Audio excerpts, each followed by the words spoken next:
অবকাঠামো দেখতে Bangladesh cricket board BCB ঘুরে দেখলেন যুব ও ক্রীড়া উপদেষ্টা আসিফ মাহমুদ সজীব ভুঁইয়া। সঙ্গে ছিলেন দীর্ঘ সময় ক্রিকেট থেকে দূরে থাকা তামিম ইকবাল।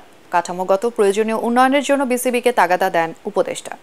এদিকে নারী টি-20 বিশ্বকাপ আয়োজনে বাংলাদেশ পুরোপুরি প্রস্তুত বলেও জানান সিইও। আরও জানাচ্ছেন পরাগ আরমান।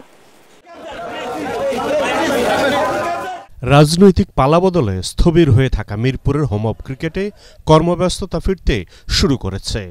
তামিম ইকবালকে নিয়ে যুব ক্রীড়া উপদেষ্টা আসিফ মাহমুদ সজীব ভুঁইয়া শেরেবাংলা স্টেডিয়ামে পা রাখেন আজ।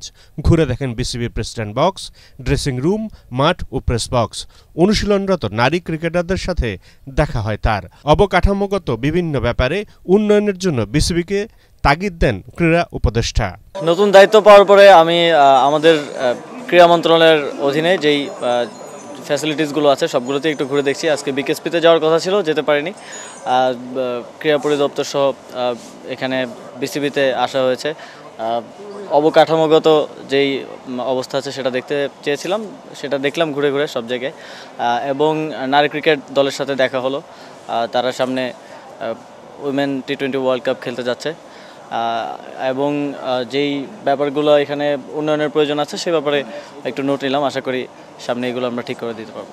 মাত্র 2 মাস পরই বাংলাদেশে নারী টি-20 বিশ্বকাপ আয়োজনের কথা, কিন্তু বৈষম্য বিরোধী ছাত্র আন্দোলনে সরকারের পতনের পর নিরাপত্তার ঝুঁকি থাকার অজুহাতে স্বাগতিকতা থেকে বাংলাদেশকে বাদ দেওয়ার সম্ভাবনা জোরালো হয়েছে। তবে বিসিবির সিইও জানান, বিশ্বকাপ আয়োজনে বাংলাদেশ পুরোপুরি প্রস্তুত।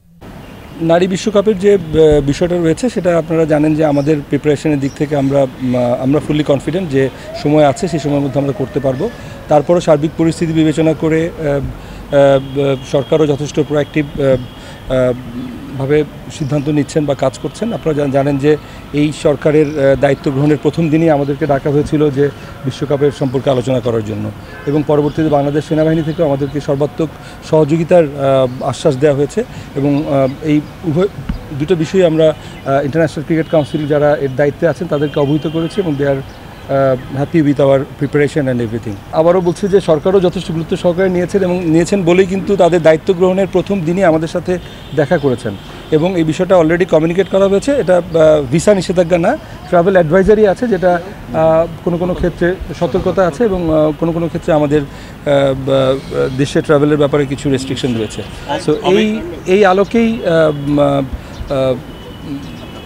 সরকারও কাজ করছে এবং আপনারা এটা বুঝতে পারছেন যে এই বিষয়টা আসলে কোনোভাবে ক্রিকেট বোর্ড বা আইসিসি বা এই পর্যায়ের সমাধানযোগ্য না। এটা রাষ্ট্রীয় পর্যায়ের একটা বিষয় এবং সেভাবে কাজ হচ্ছে। যদি কোনো ধরনের প্রোগ্রেস হয় তাহলে হয়তো সেটা ডিসিশন মেকিংই দেখতে পাবেন।